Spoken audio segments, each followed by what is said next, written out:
I think in order to really understand and utilize scheduled rating credits, we need to understand what they are as well as what they're not. So what scheduled rating credits are is a way for MEM or any other carrier to provide a discount for specific, unique factors of individual risks. It is not a way to provide a competitive pricing tool to get to a desired premium.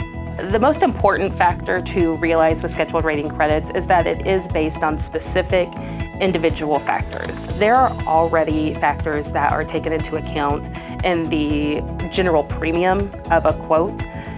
So we're not going to want to double dip on those. The premium is already taking into account the base rate, the hazard group, and the experience mod, which is contemplating their loss history, for example. So we're not going to add additional scheduled rating credit based on those factors. However, what we will add scheduled rating credit for are the ways in which a risk is setting themselves apart from the like competitors in their industry.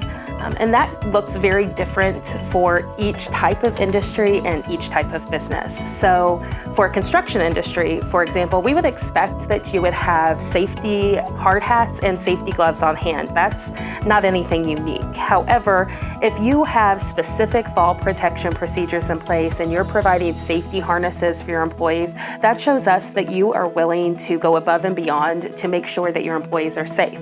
That we want to add scheduled rating credit for.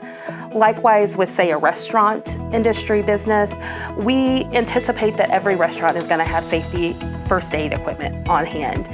Again, not going above and beyond. But if you're requiring that your employees wear slip-proof shoes and you're keeping your aisleways and your walkways clear of any fall or trip hazards, that we want to add credit for.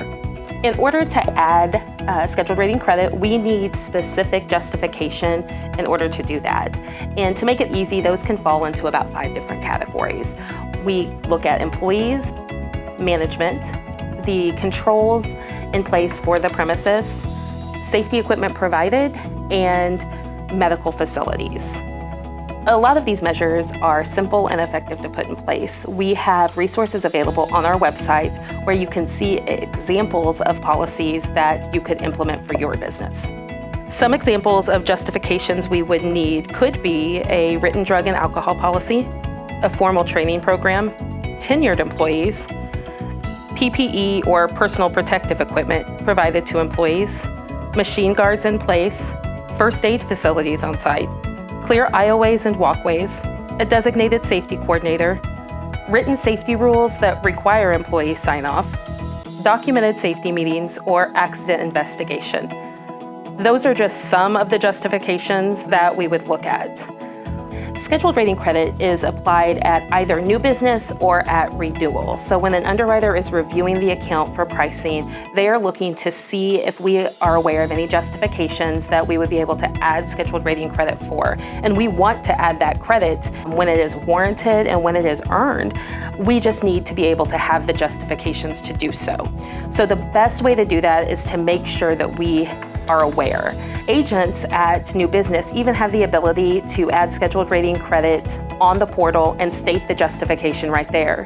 We're going to review it, but if the justification is provided, we're going to, most of the time, allow the scheduled rating to remain.